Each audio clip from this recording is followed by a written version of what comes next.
بسم الله. النموذج الأولاني يا جماعة من النماذج الاسترشادية. أول سؤال: عدد من المقاومات متصلة معا على التوازي مع بطارية، فعند فصل إحدى المقاومات، هم متصلين توازي أهو، لما تفصل إحدى المقاومات تشيل واحدة، فإن فرق الجهد بين المتبقي على المقاومات، احنا يا جماعة الفي بي شوف بيقول لك ايه، مهملة المقاومة الداخلية ار سمول بصفر، تفصل واحدة تفصل اتنين تزود واحدة تنقص واحدة، فرق الجهد اللي باقي ثابت، لأن المقاومة الداخلية بصفر فالجهد اللي طالع ثابت. النسبة بين التوصيلية الكهربية لسلك النحاس طوله ال وآخر طوله 2 ال عند نفس الدرجة، طالما نفس الدرجة يبقى نفس التوصيلية وهو نفس المادة، يبقى تظل ثابتة. في الشكل المقابل المقاومة المكافئة عندنا كام؟ طبعا يا جماعة الستة دي والستة دي والستة دي توازي، يبقى 6 على 3 بتساوي 2 اوم، ودول ستتين دول ب12، وهنا 12 مع 12 توازي ب6، يبقى إذا معنى كده إن المقاومة الكلية دول ب6 دول ب2 ودول ب6، يبقى المقاومة الكلية 8. السؤال رقم 4: الشكل المقابل جزء من دائرة كهربية مغلقة، فإن مقدار فرق الجهد بين النقطتين A و B يساوي نقطة. بصوا يا جماعة، لو اتحركنا من هنا جهد النقطة A، اتحركنا كده قابلنا مقاومة 3، المقاومات دايما بتنقص الجهد، يبقى معنى كده هننقص بمقدار 3 في 3، هتنقص جهدها. قابلنا عمود، العمود ده بمشي كهرباء ضدنا، هينقص 2 فولت. وفي مقاومة داخلية ممكن ناخد الواحد دي مع الاتنين نخليها 3، يعني يعتبر مقاومة 3 وطيارة 3، يبقى هننقص 3 في 3 كمان مرة، ووصلنا للنقطة B. بس يبقى هنا في ايه ناقص 9 ناقص 9 9 و9 18 و2 يبقى 20، يبقى إذا فرق الجهد بين A و B 20 فولت. الإجابة ج. السؤال اللي بعده بيقول عاوز النسبة بين بعد النقطة A لبعد النقطة B.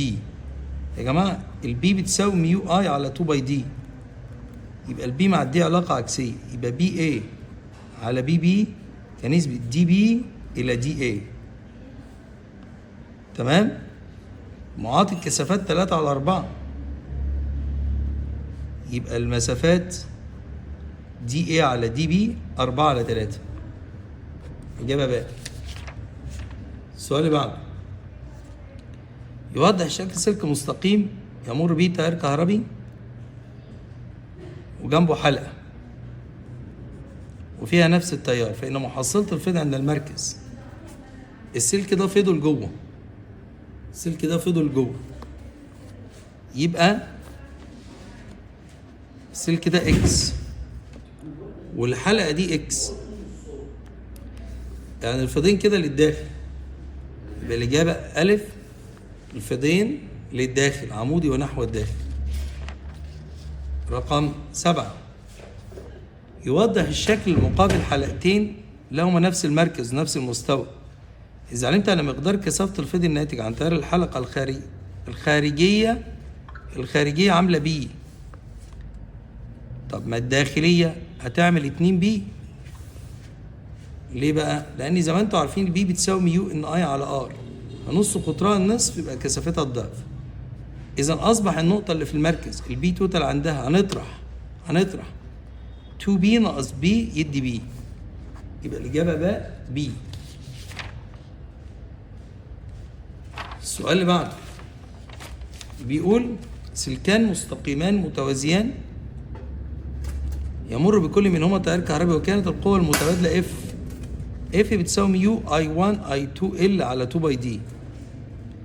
إذا زاد تيار كل منهما للضعف، التيار ده زاد للضعف وده زاد للضعف، والمسافة قلت إلى التلت، تمام، فبالتالي عندنا 2 و2 وهنا 3، يبقى 2 في 2 في 3، وهو المقام بسط، يبقى 12 اف. في الجلفانو حساس، أنا يا جماعة الجلفانو سيتا طردي مع اي، طردي مع شدة التيار، عند زيادة قيمة المجزئ فإن الحساسية، أنا عاوزكم تحفظوا العبارة دي، الحساسية طردي مع الار اس، دي معلومة مهمة، والمدى والدقة عكسي. زودنا الار اس يبقى الحساسية تزيد. الشكل المقابل ده ماشي بسرعة في، إذا زادت سرعة المغناطيس إلى 2 في، طالما السرعة كانت في وهتزيد ل 2 في يبقى التيار المستحث يزيد، مقدار التيار المستحث يزيد. طب الاتجاه، هو بيتحرك في نفس الاتجاه، ما غيرناش الاتجاه، يعني لا يتغير ويزداد، اللي هي الإجابة باء.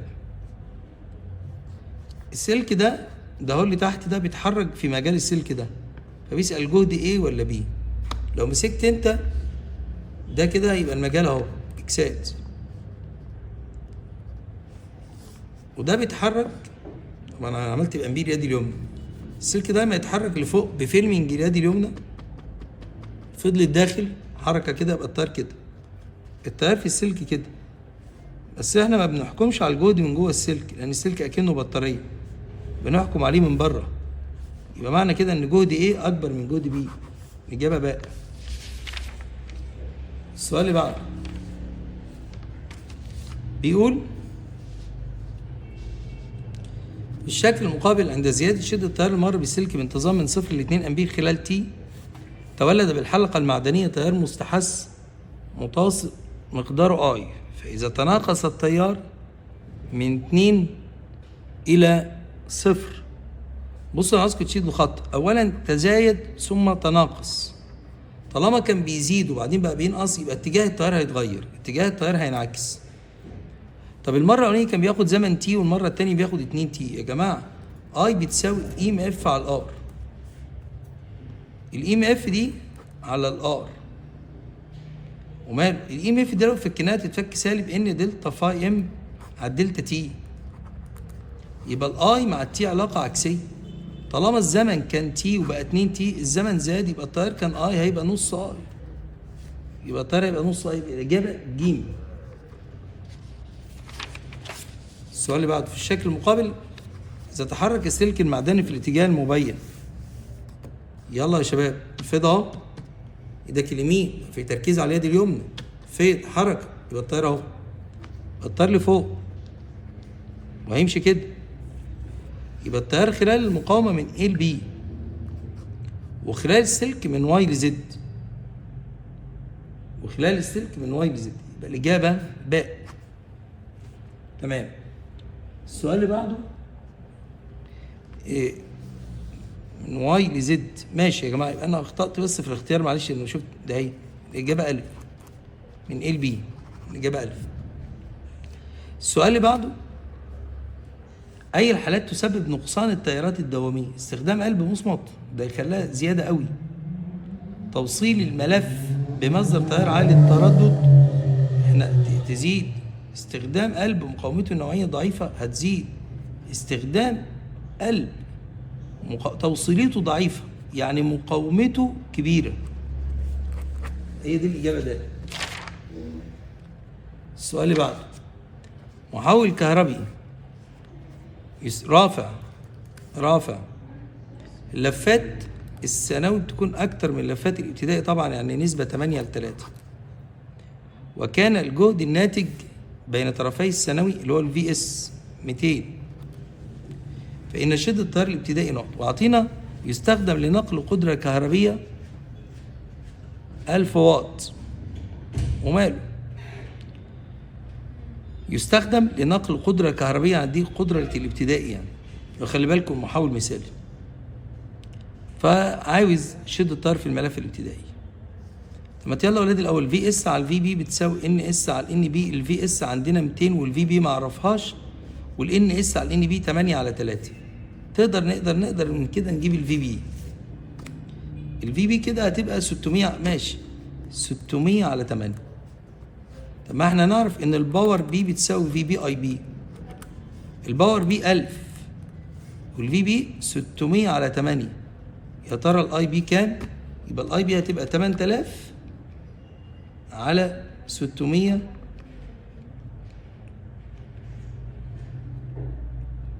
8000 على 600.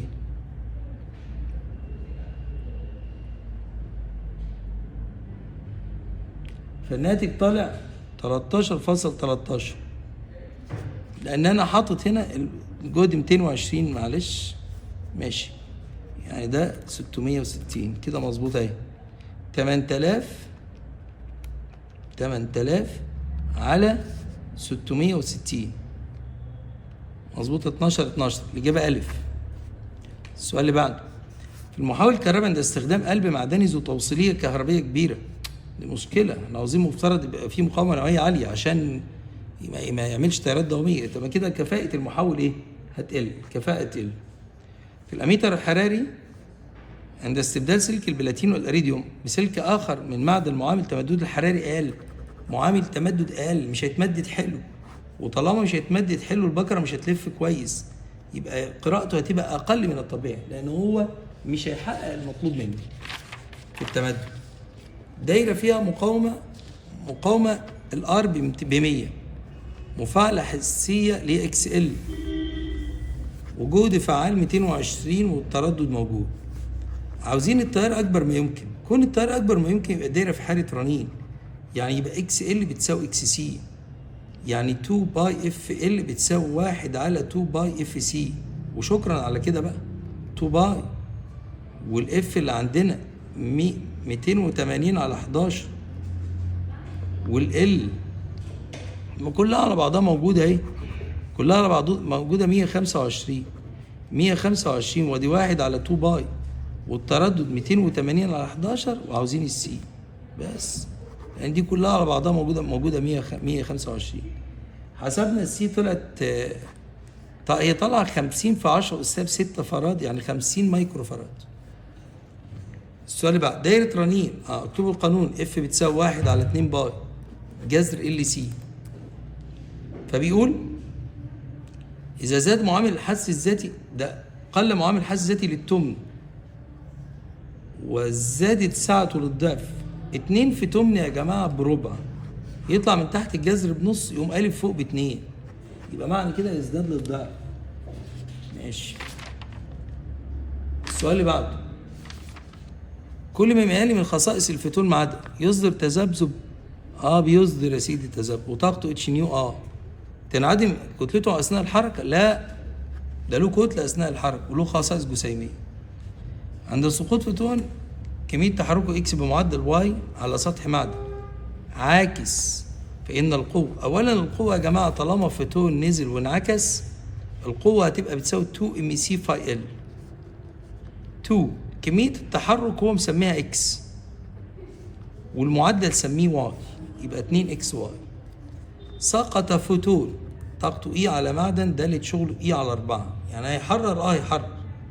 فإن عدد الإلكترونات المتحركة طالما في مبدأ بيقول إيه؟ 1 فوتون 1 إلكترون، طالما 1 فوتون يبقى 1 إلكترون. بس على فكرة كان ممكن يقول عدد الفوتونات، لو كان الفوتون ده طاقته أقل من دالة شغل كنا نقول صفر ما يحررش، بس هو يحرر. طب 2 فوتون 2 إلكترون، فهنا إن شاء الله 1 فوتون يحرر 1 إلكترون. إذا كان عدد المستويات الممكنة في ذرة ما 5 مستويات، فإن عدد المتسلسلات، يا جماعة خلي بالكم عشان في ناس حلت الكلام ده على عدد الخطوط وعدد المتسلسلات. بص، عدد الخطوط الأول أدي خط 2 3 4، دي العودة الواحد، العودة الاثنين أهي، العودة الثلاثة أهي، العودة الأربعة. كم خط؟ الخطوط 1 2 3 4 5 6 7 8 9 10. يبقى لو الخطوط 10 دي تاخدها لو قال عدد الخطوط.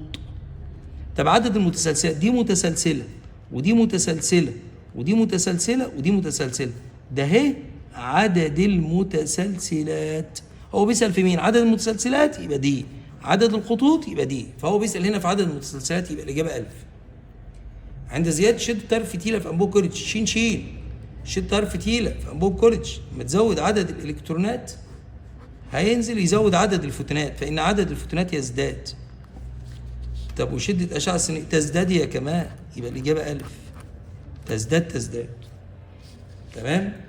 25 الإجابة 1000. ماشي. السؤال اللي بعده بقول لك المكون واحد، المرايه بتعمل على عكس الفوتونات، خلاص كده بانت من الاول. واثنين الاثنين دي الازاز ده بيحتوي على الماده الفعاله، وثلاثه ده احداث فرق جهد، فالاجابه باء. ماشي. تستخدم اشعه ليزر في تصوير المجسم لان فوتوناتها مترابطه. الماده التي تصل لوضع الاسكان المعكوس هي النيون طبعا. تمام. 29 بيقول ايه؟ عايزين اللي يحقق خارج واحد.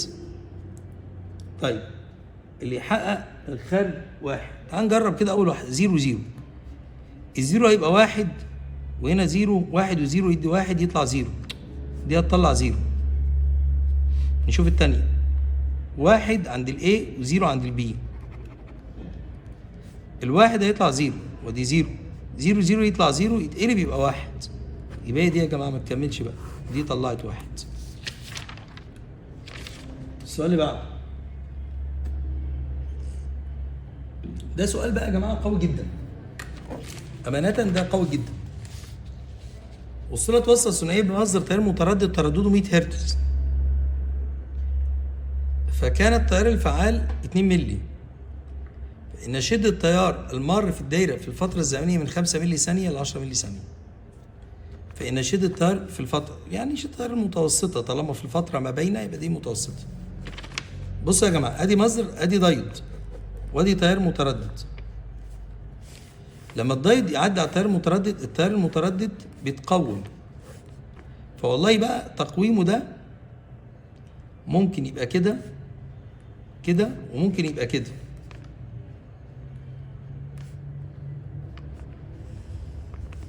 يعني يقوم الموجب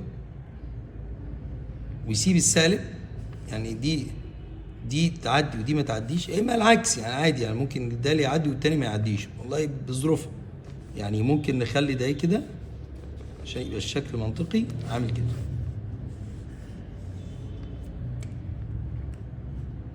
ماشي. فبالتالي يا اما الانصاف الموجبه تعدي والسالبه ما تعديش، يا اما الانصاف السالبه هي اللي تعدي والموجبه ما تعديش. المهم طلباتك يعني. فبقول المتوسط في الفتره ما بين 5 مللي. بصوا يا جماعه، هو لما يقول لي التردد 100 يبقى الزمن الدوري 1 على 100 ثانيه. انا عاوزها بالملي ثانيه. بالملي ثانيه نضرب الثانيه، عشان تحول 100 ثانيه نضرب في 1000، يعني 1 على 100 في 1000 يبقى 10 مللي ثانيه. لما يجي يقول لي انا عاوز المتوسط في الفتره من 5 مللي ثانيه الى 10 مللي ثانيه، والله 0 5 10. المتوسط في الفتره دي بعد التقويم 0 5 10 0 5 10. والله ممكن من 0 ل5 يبقى فيه مقدار، ومن 5 ل 10 ما يبقاش فيه، او العكس، مفيش في المرحله الاولى وفي المرحله الثانيه. فاذا المتوسط من 0 ل5 ممكن يبقى مفيش، يعني ممكن يبقى 0. وعاوز المتوسط من 0 ل5 ممكن يبقى فيه وممكن ما يبقاش فيه. يبقى الاجابه احد الاطراف 0. بس الطرف الثاني في احتمال اخر. احتمال اخر ايه بقى؟ اللي هو ايه بقى؟ بص يا سيدي، انت كلكم تعرفوا ان اي محفظكم كده، اي افريج بيساوي 2 على باي في اي ماكس. طب ما نجيب يلا نضرب في الماكس. الماكس هنا كام؟ الماكس 2. لا ده الفعال اللي ب2. اسمع معلومه جديده بالنسبه لكم. في حاله احنا كلنا نعرف ان انت عشان تحول اي افكتيف لاي ماكس تضربه في جذر 2. لا المره دي لا. ليه بقى؟ ده لما يكون تيار متردد عادي. اما في حاله التقويم، معلش بقى سامحونا، في حاله التقويم الاي افكتيف عشان تحول لاي ماكس تضرب في 2. طب ليه يا مستر؟ عاوز افهمها لك. ده تيار متردد وده تيار مقوم. القدرة في حالة التقويم بتبقى نص القدرة بعد التقويم، بتبقى نص القدرة قبل التقويم. يعني اي تربيع ار بعد التقويم تساوي نص اي تربيع ار قبل التقويم. والاي دي اي افكتيف، شيل ار مع الار، والاي افكتيف اللي هي 1 على جذر 2 اي ماكس، وهنا نص، وهنا 1 على جذر 2 اي ماكس. سامحوني في اللي انا بعمله بس غصب عننا، ده بعد التقويم وده قبل التقويم. فهنا 1 على جذر 2 دي اللي هي ايه؟ نص الاي ماكس بتساوي نص، وده هو برضو الجذر نص الاي ماكس بعد التقويم، قبل التقويم سوري. شيل نص مع نص، يبقى بعد التقويم بيساوي نصف قبل التقويم، نصف مش نفس القيمة. فعشان كده الاي افكتيف بعد التقويم، الاي افكتيف بعد التقويم بتساوي نص قبل التقويم، يبقى تاخد نصف. ليه يا جماعه؟ لان القدره بعد التقويم يعني قبل التقويم بيبقى في قدره كامله في النصف الاول والثاني، انما في بعد التقويم بتبقى النصف. فلما تفك هتطلع معاك في النهايه اللي انا كتبته لك ده، ان الاي افكتيف بتساوي نص الاي ماكس. تمام؟ نص مش 1 على جذر 2. فاذا يلا بقى نحل يا جماعه. اهو الاي ماكس ده هتبقى بيساوي 2 في اي افكتيف، 2 في 4، 2 في 4.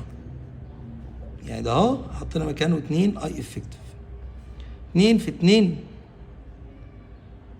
2 في التيار اهو يا جماعه، 2 ماشي، 2 ملي امبير. التيار اهو 2 ملي اللي حطيته اهو. 2 في 2 في 2 يبقى 8، يبقى 8 على باي. فالاجابه د. تمام؟ ايه الجديد؟ الجديد اهو لا عاوز اكتبها اهو، ان اي افكتيف بعد التقويم بتساوي نص الاي ماكس. اذا كان تيار القاعده في الترانزستور 3 ملي امبير، ومعامل التكبير ده يا جماعه تيار القاعده اللي مكتوب عليه اي بيز، اي بيز، ومعامل التكبير 100 بي اي، بيتا اي 100. فإن معامل التوزيع نقط، ماشي يلا يا جماعه، لا دي سهله. الفا اي بتساوي بيتا اي على 1 زائد بيتا اي. الفا اي بتساوي 100 على 100 زائد 1، 99 تقريبا. طب تيار المجمع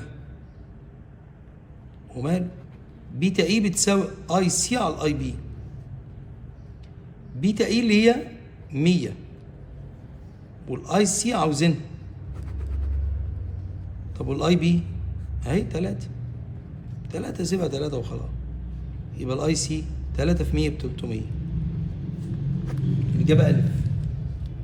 السؤال 31 إجابته ألف. ماشي. السؤال اللي بعده، لورد شبه موصل نقي تعمد بذرات ألمونيوم. يا جماعة الألمونيوم ده عنصر أكسبتور بيدي فجوات، وكان تركيز الإلكترونات في البلورة المطعمة 10 أس 11. أوجز تركيز الإلكترونات في البلورة النقية اللي هي ان اي. يا جماعه انا عاوزكم تعرفوا ان قانون بي ان بيساوي ان اي تربيع ده كان اصله كده، بي ان مطعم بيساوي بي ان نقي، بس اللي كمان الاثنين دول قد بعض، فاحنا بنحط مكانها حاجه اسمها ان اي تربيع، ان اي في ان اي بان اي تربيع. فتركيز الفجوات 10 اس 13 والالكترونات 10 اس 11، يا ترى يبقى 10 اس 24 ده الان اي تربيع، يبقى الان اي بس جذرهم جذر 10 اس 24 10 اس 12. سؤال 33 بيقول لما نفتح المفتاح ايه اللي يجرى للفولتميتر؟ الفولتميتر الاولاني ده هيقرا في بي. طب الفولتميتر الثاني اوعى تقولي يقرا بصفر. واحد يقول لي ما هو راكب على المقاومه ما عادش فيها تيار. بس هو دلوقتي يعتبر راكب على المصدر. والفولتميتر اللي يركب على المصدر يقرا جهد البطاريه كلها، لان اصلا الفولتميتر جهاز مقاومته كبيره، فهيخلي تيار الدايره بصفر، يبقى ساعتها قريته هيبقى في بي. يبقى الاثنين هيقروا في بي يا جماعه. الاجابه د. السؤال اللي بعده عاوزين التيار اي 1. طبعا الاتنين دول توازي، فدول باتنين ونص، وفوق 5 وتحت 5.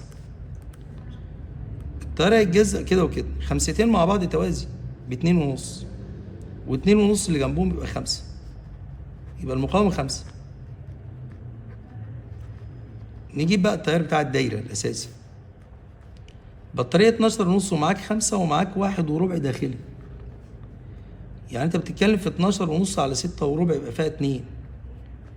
التيار 2 أمبير هيطلع فوق أمبير وينزل تحت أمبير، يبقى الإجابة 1 أمبير. وعاوز التيار اللي تحت أمبير. بقول النقطة دي نقطة تعادل. يا جماعة نقطة تعادل يبقى الفيضين متساويين، يعني نسبة اي 1 على دي 1 زي نسبة اي 2 على دي 2.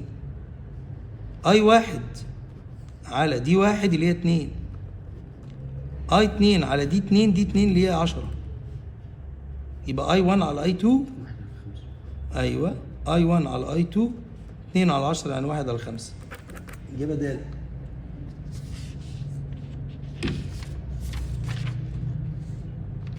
بيقول ملف اتقص 25% منه وتم إعادة ما تبقى بنفس الطول. يا جماعة الملف اتقص 25% منه، يعني اللي فاضل التلات ارباع، والطول برضو التلات ارباع. لا هو قال لي الطول نفس الطول، خلاص يبقى نثبت الطول. هو اللي قال اهو نفس الطول الاصل، بس في حاجة، الملف لما يبقى كده وتقص تلات ارباعه فاللي فاضل تلات ارباع المقاومة. يعني انت لما تفك الاي ده هتفكه في بي على ار، المقاومة هتبقى تلات ارباع قيمتها الأصلية، اللي فاضلة تلات ارباع الأصلية، والبطارية ثابتة. طب ما التلات ارباع ده يروح مع التلات ارباع ده، يبقى المنظر بقى كده ميو ان اي حطيناها في بي على ال في ار، ده اهي بقى تلات ارباع وده اهو تلات ارباع، والبطارية والطول ثابتين يروحوا مع بعض بالنسبة 1 ل1. السؤال بعد ملف دائري نص قطره ار، وده التيار اهو يا جماعه، عدد لفاته 100، عاوزين كثافه الفيض. بي بتساوي ميو ان اي على 2 ار، دي حاجه بيسموها بقى هديه في الامتحان. 4 باي في 10 أس 7 دي الميو، عدد اللفات 100، والتيار 2 ونص القطر 4 سم في 10 أس سالب 2. الإجابة طالعة ألف يا جماعة، عملناها بالآلة الحاسبة طلعت ألف. في المحرك عندما يكون مستوى الملف عمودي على المجال فإن عزم الازدواج، الملف أهو عمودي على المجال، ساعتها يا شباب في الوضع ده بتبقى الفرشتين ملامسين للمادة العازلة، الفرش ملامسة للمادة العازلة، فمفيش تيار داخل جوه الملف، مفيش عزم، العزم بينعدم، والقوة المؤثرة على الضلعين هو مفيش تيار داخل، لأن بتبقى عندنا عاملة كده بالظبط، الفرش عاملة كده، فالفرش بتبقى ملامسة للمادة العازلة. هو من حيث خطوط الفيض عمودية، عمودية على الضلع ده وعمودية على الضلع ده، بس مفيش تيار، هجيب لك قوة منين؟ يبقى الإجابة ج. مفيش عزم، مفيش تيار، مفيش قوة مش نتيجة إن الموازي ولا بتاع، لأن مفيش تيار. إنما لو من حيث وضعه عمودي دائما، الضلعين دول دايما عموديين، الضلعين الموازيين المحور الدوران دائما عموديين على خطوط الفيض. ملف عدد لفاته إيه، مساحته إيه، مش عارف إيه، معامل حاسس ذاتي كذا، إيه اللي بيساوي ام ان تربيع إيه على ال. قصينا ربع الملف، يعني الان قلت للربع تربيع، والطول اكيد قل للربع، وكل حاجه زي ما هي يا شباب. طب ما ربع تربيع على ربع يبقى المعامل هيقل للربع، ربع ال 2 من 10 15 من 100، ربع ال 2 من 10 15 من 100. ماشي. السؤال اللي بعده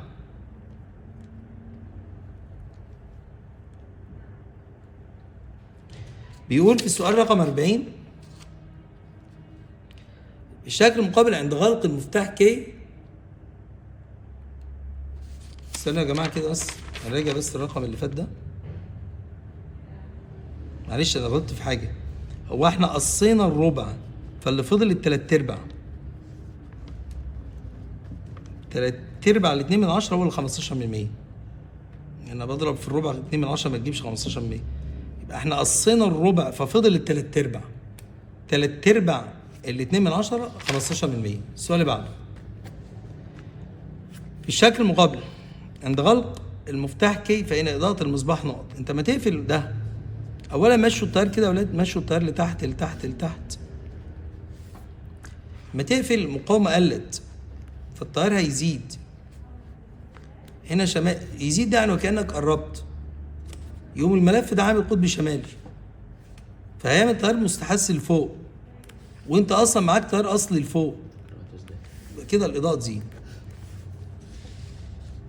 عطلنا الجهد 200 والتيار 4 5 وعاوز ال اكتبوا يا جماعه الاكس ال الكليه بيساوي الجهد الكلي على التيار الكلي. 200 على 5 فيها 40. الاكس ال الكليه دي تتفك 2 باي اف ال. 40 بتساوي 2 والباي باي والاف 100 على باي في ال. طلعت 4 دي باي مع باي والصفر مع الصفر. 4 على 20 ده خمس. الخمس دي يعني 2 من 10. ده همت لوحدهم 3 من 10. 3 من 10 مع كام يعمل 2 من 10؟ 3 من 10 مع كام يعمل 2 من 10؟ 3 من 10 مع 6 من 10. الإجابة 6 من 10. السؤال اللي بعده. دايرة كهربية وعامل الحث الذاتي قد كده والمقاومة قد كده وعاطي جهد وعاطي تردد. عاوز الزد وماله. بصوا يا شباب، الزد اللي عندنا تساوي جذر ار تربيع زائد اكس ال تربيع. الار 30 والاكس ال اللي هي 2 باي اف ال والاف اللي هي 4 من 10 على باي، ودي باي ودي 2 والال اللي هو والاف اللي هي 50. ده الاف اللي ب 50، الاف ب 50 والال ب 4 من 10 على باي. فهنا زد بتساوي الجذر 30 زائد 40 يبقى 50. مفيش اصلا في الزد 50 اللي هي دي، فخلاص. والتيار لو انت عاوز التيار الاي بيساوي في على الزد 200 على 50 في 4. يبقى الاجابه ده. يتحرك الكترون بالطول الموجب مصاحب له لامدا اذا زادت طاقه الحركه للضرب. يا جماعه عندنا لامدا بتساوي في قانون لللامدا اتش على البي ال اللي هي ام في او اتش على جذر 2 ام. الام ده هي يا جماعه كنا بنشيلها ونحط مكان، او كنا بنشيل في. لو انتوا فاكرين الفي دي كنا بنشيلها ونحط مكانها 2 اي في على الام، فكنت بدخل لكم الام دي تربيع وتشال مع الام، يتفضل امية فوق بس. يبقى القانون ده لازم تحفظوه 2 ام في او اتش على جذر 2 ام. كنا بنشيل ده ونحط مكانها كي اي. فاللامدا مع الكي علاقه عكسيه. اللامدا مع الكي علاقه عكسيه تحت الجذر. فالكي لما تزيد للضعف اللامدا تقل لواحد على جذر 2. يبقى بقت لامدا 2 بالنسبه للامدا 1 تبقى 1 على جذر 2. 1 على جذر 2. بيسأل أي العبارات التالية صحيحة؟ الانتقال ام يعطي خط طيفي له أقل طول موجي، لا أقل تردد. الانتقال زد خط طيفي في الفوق بنفسجي، لا ده في الفيزبل لايت ضوء مرئي. الانتقال واي يعطي خط في تحت حمراء المفترض فوق بنفسجي. الانتقال اكس أعلى تردد، إجابة مظبوطة. ملفان متداخلين إذا زاد التيار في اكس إلى 10 خلال زمن قد كده اوجد معامل الحث المتبادل. ماشي. اي ام اف بتساوي سالب ام دلتا اي على دلتا تي.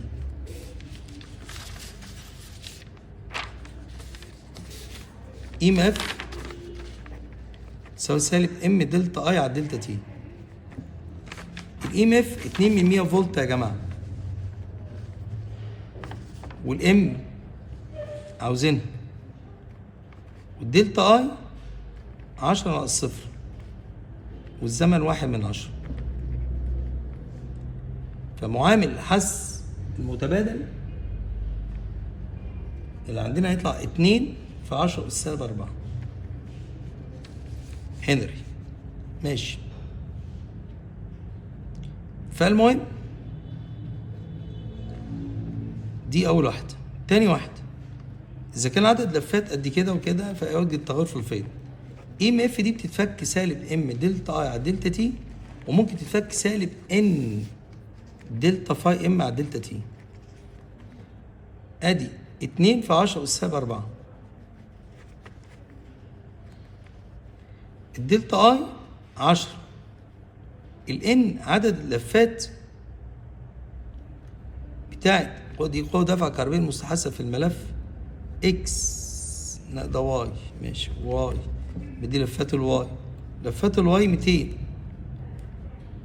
وعاوزين التغير في الفيض الذي يقطع الملف واي. هنقسم ده على ده يا جماعة، لما قسمناهم على بعض طلع 10 أس سالب 5 ويبر.